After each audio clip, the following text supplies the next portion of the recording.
I'm truly impressed, Nicole. If it were me, there's no way I could juggle three part-time jobs at once. Standing beside the Christmas tree, my older sister Casey said this while holding a champagne flute in her hand. The designer dress she was wearing probably cost more than what I earned in an entire month. You really have incredible grit. It sounded like praise, yet there was an unmistakable undertone of condescension. I forced a smile and replied with a simple, thank you. Next to my sister, my mother nodded approvingly. I'm truly proud of you. The living room was filled with cheerful laughter from family and relatives, but I felt strangely alienated, unable to fully blend into the circle.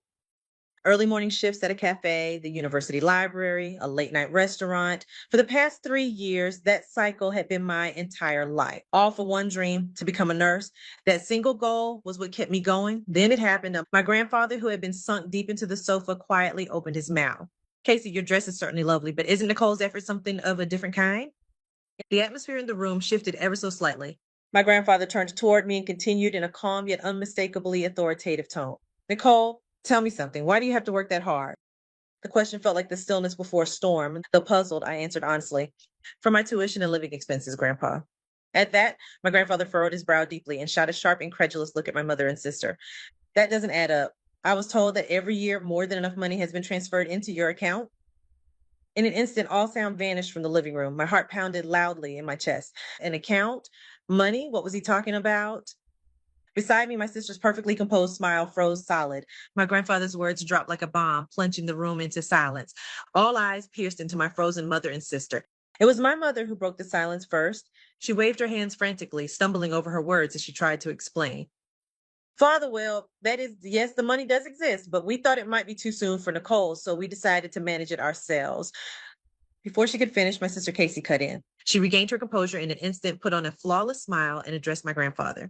That's right, Grandpa. Just like Mom said, she's still young and not very good with managing money. So I've been responsibly saving it for my little sister. I was planning to give it to her as a surprise. Right, Nicole?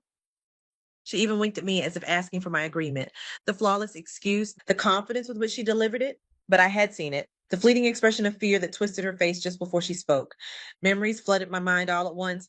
Luxury hotels across Europe filling her social media, designer handbags multiplying every season, and the day I struggled to pay my tuition and asked my sister for help. I'm sorry, I'm tight this month too, she had said, looking apologetic as she turned me down. Saving it for me? No. The puzzle pieces clicked into a horrifying picture.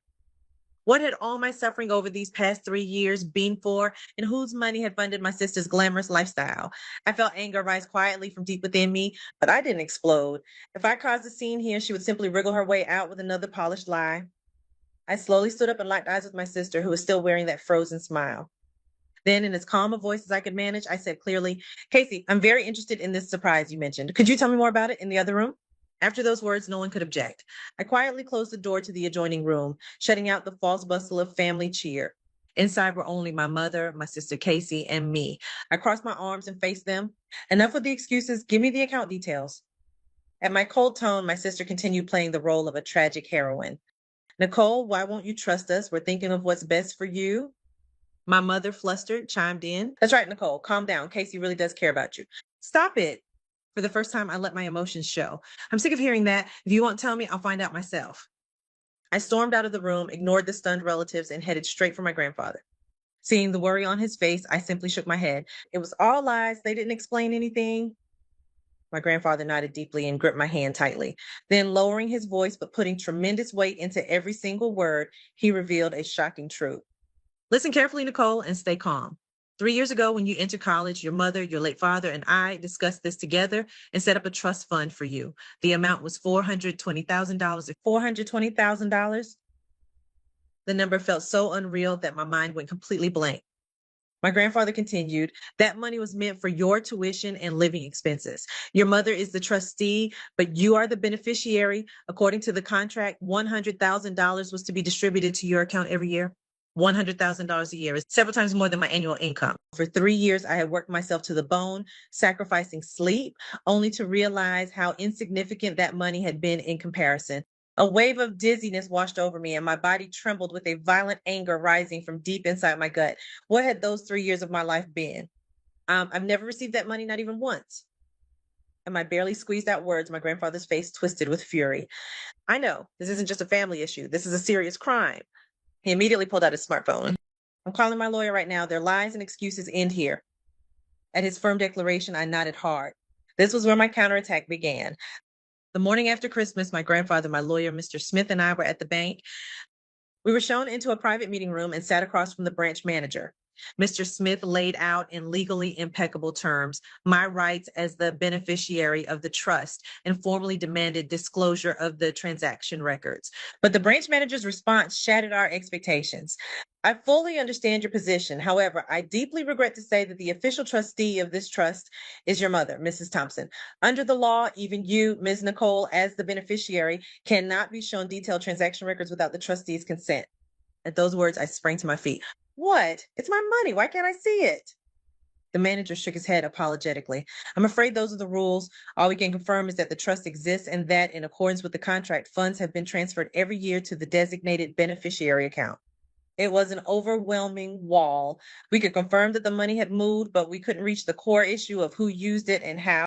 For the moment, we had no choice but to leave the bank. That afternoon, Mr. Smith summoned my mother and sister to his law office. My grandfather and I were present as well.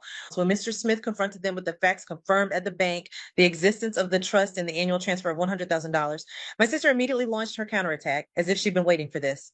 See, I told you, the money is being properly managed. You're just still too young, so mom and I are protecting it for you. Even the bank acknowledged that. Convinced that the law was on their side, her attitude had grown far more arrogant than before. Beside her, my mother simply nodded. That's right. As I bit my lip in frustration, Mr. Smith spoke calmly. We can petition the court and force disclosure of the records. However, it will take some time. Time? In that window, my sister could destroy evidence. Protected by the wall of the law, she looked as though she were laughing at us. This wouldn't end here. If the law couldn't move quickly, then I would. Deep inside, quietly and firmly, I began planning my next move. On the drive home, with my grandfather at the wheel, I suppressed my frustration and let my thoughts race. If the law wouldn't act immediately, I had to attack from a different angle. My sister Casey was smart, cunning even, but she had one fatal weakness: her vanity. Back at my apartment, I immediately opened my laptop and began thoroughly combing through her social media accounts. Trips across Europe, luxury restaurants, designer brands, hundreds of glamorous photos spanning 3 years. I zoomed in on each one, scrutinizing every detail: dates at tagged locations, friends appearing in the photos, and the exchanges in the comment sections. I searched for any crack, any inconsistency. Hours passed, my eyes blurring from fatigue. Then I finally found it: a photo from an Italy trip 6 months earlier. My sister was posing confidently on the balcony of a luxury hotel. The comments were filled with praise from friends. Gorgeous! I'm so jealous. Among them was one comment from an unfamiliar account. Casey, it was such a wonderful trip. Did everything work out with that private bank? A private bank? My chest tightened. If it were a normal bank transaction, no one would phrase it that way. I immediately looked into that account, and it belonged to one of my sister's friends, a woman who appeared to work at a Swiss financial institution. That was when I became certain.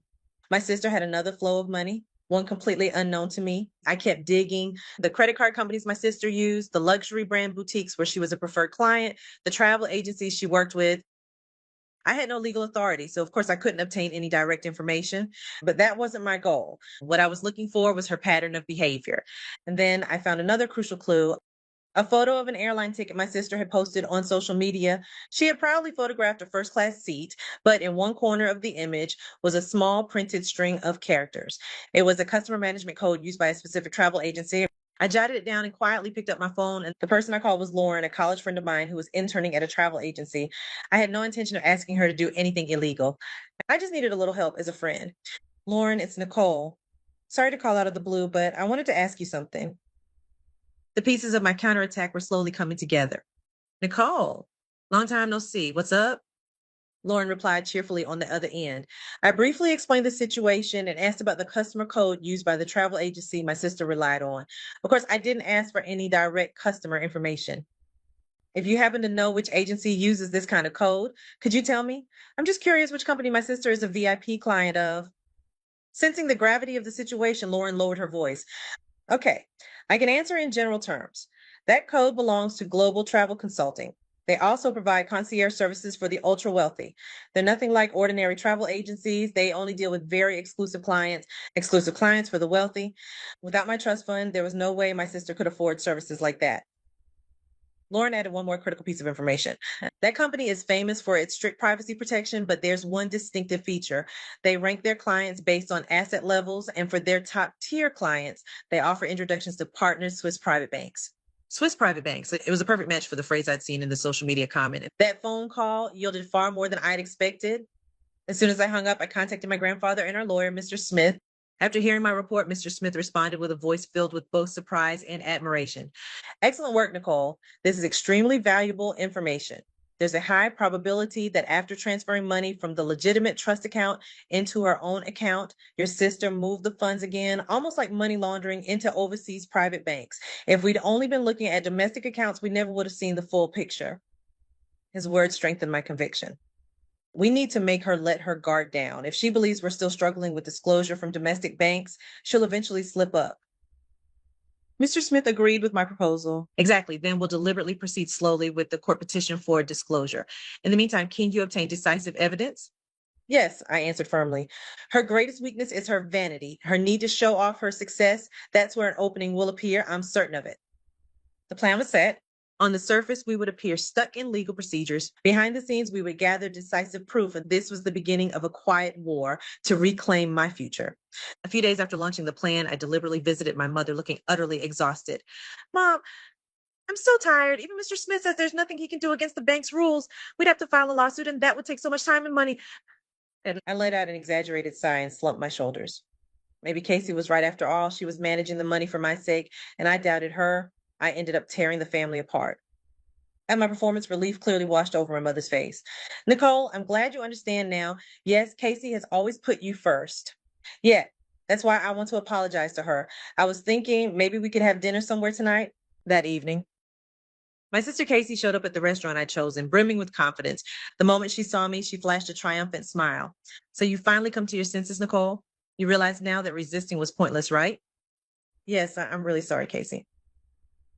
I played the role of the completely surrendered younger sibling. When the wine we'd ordered arrived, I pressed on. But still, you really are amazing. I had no idea you've been so successful in business. That travel consulting company, the Swiss bank, it's all a completely different world from mine. I deliberately wove the key words I'd uncovered into the conversation. For a split second, her eyes widened in surprise, but she must have decided I was simply expressing innocent admiration, unaware of the truth. Her vanity quickly outweighed her caution. Oh my, you know quite a bit. Well, I suppose it's a world you'll never have anything to do with. She took a sip of wine and, as if she'd been waiting for this moment, began to boast. Swiss banks are on a completely different level when it comes to security. Client privacy is absolute. Unlike normal banks, they don't just leak information because someone is family. If you want to manage assets safely, that's the standard you need.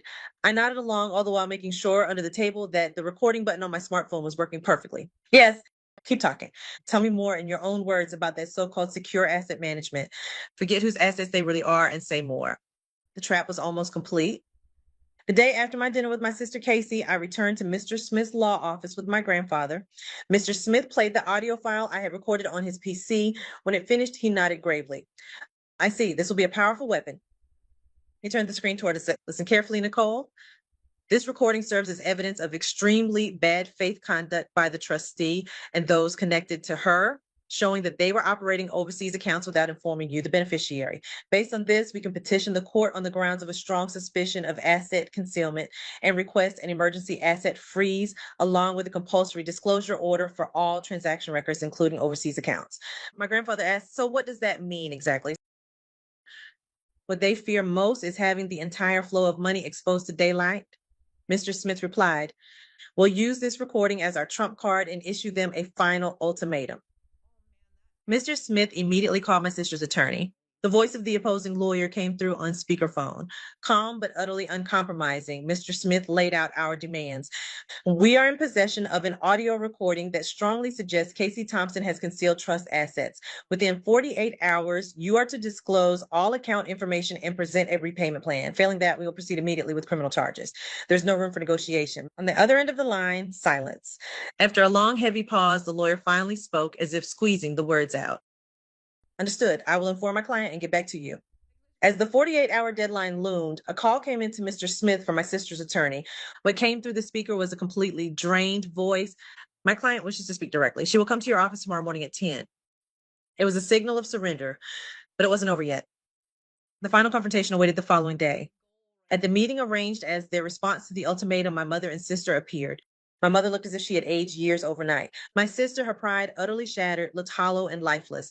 Their exhausted appearance was, in itself, a white flag. Mr. Smith spread a mountain of transaction statements out in front of them. There's no point denying it. All the records are here. At his words, my sister murmured weakly, I understand. At that point, Mr. Smith stepped back slightly and gave me a look. This was my time. I slowly stood up and faced them. Picking up one of the statements, I thrust it in front of my sister. This shopping trip in Paris, do you remember it? The day you bought this $5,000 bag, I couldn't afford my textbooks and lived on instant noodles for a week. I pointed to the next statement. This spa at a five-star hotel while you were popping champagne, I was working a late night restaurant shift with a high fever. Then another page. Oh, and look at this. Last winter, right when that record-breaking cold wave hit, you were warming yourself at a luxury spa resort with your friends. I was shivering in my apartment, wearing my coat indoors, writing reports because the heater was broken. I couldn't afford the repair. Each quiet word I spoke carved deeper into their guilt. At last, my mother collapsed into tears. Nicole, I'm so sorry. My sister, her voice trembling, pleaded, but please forgive us. We're family, aren't we? The moment I heard that word, the last trace of compassion in my heart vanished completely. Their tears no longer reached me. They weren't tears of remorse, only self-pity born for fear of losing everything. Family? Do you really think you have the right to use that word? I looked down at them coldly. Family doesn't steal someone's future. Your vanity consumed 3 years of my life, and Mom, you just stood by and watched. That's why you're no longer my family, especially you, Casey. I paused, then delivered the final decisive blow. Mr. Smith ran the numbers. Because of your greed and Mom's weakness, the total amount I lost comes to $308,421. That's the price you put on my future. Under the weight of that number, neither of them could lift their heads. I placed the settlement agreement Mr. Smith had prepared in front of them. So sign this. Agree to repay every last cent. I picked up the pen and set it down on the table. This isn't a negotiation. It's an order. If you refuse to sign, Mr. Smith will take this evidence straight to the prosecutor. Right now, you can spend the rest of your lives as criminals, or you can lose everything and start over from zero. The choice is yours. The powerless version of me was gone. Standing there was simply one person, someone who had reclaimed her future with their own hands. 1 month after the settlement was reached, Mr. Smith contacted me to say that all procedures had been completed. My mother had been removed as trustee, and my grandfather was appointed in her place. And into my personal account was transferred everything, the portion recovered through the liquidation of my sister's assets, and the full amount of the trust fund that should have been mine from the beginning. Rows of numbers I had never seen before were printed in my bank book. I stared at them for a while, yet strangely, my heart was calm. The true sense of liberation came that night. First, I went to the restaurant where I had worked late into the night. When I told the manager today will be my last day, he looked surprised, then patted me on the back. I see. You're going to focus on your studies. Good luck. Next, I visited the university library where I had spent so many afternoons. In the usual quiet hall, I handed my resignation to my supervisor. I'm sorry for the sudden notice. It's for personal reasons. Perhaps sensing the situation, she accepted it without asking a single question.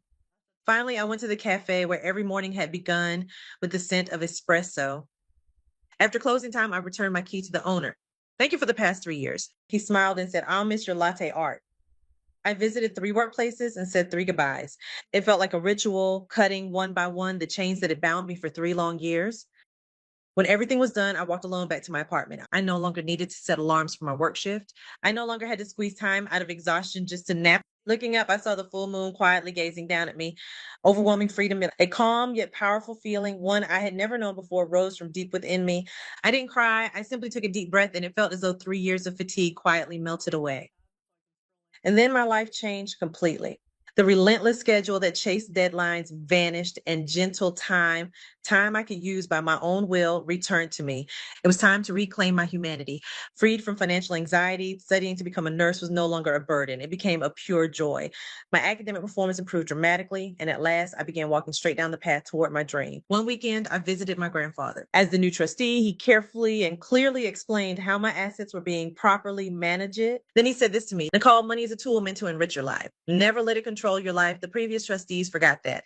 His words sank deep into my heart. Since that day, my mother and sister have completely disappeared from my life. But one thing is certain, those 3 years of hardship were never meaningless. They were a long run up, one that allowed me to truly stand on my own and reclaim my life. As my new life quietly began, a different kind of bill was being delivered to my mother and sister. Recently, Mr. Smith, acting as the legal representative of the trust now managed by my grandfather, sent a final report on the repayment status. What was written there was the inevitable outcome of their own greed. My sister Casey lost everything but the luxury apartment, the car, the brand name goods that once fed her vanity. She now lives in a cheap apartment in the suburbs, working the very waitress job she once looked down on, living only to repay her enormous debt. Her friends vanished, her social media fell silent. I also heard that my mother lost her home and now lives alone, spending her days confronting the weight of her own sins. I quietly closed the report and looked up at the blue sky outside the window. There was no longer anger, hatred, or even pity for them in my heart. I simply accepted the facts. Their story, painted over with greed and lies, was over. Meanwhile, my story was finally beginning in the truest sense. With the strength I gained from 3 years of hardship, the strength to rely on no one and to believe in my own worth. The road toward my dream of becoming a nurse now stretches endlessly before me.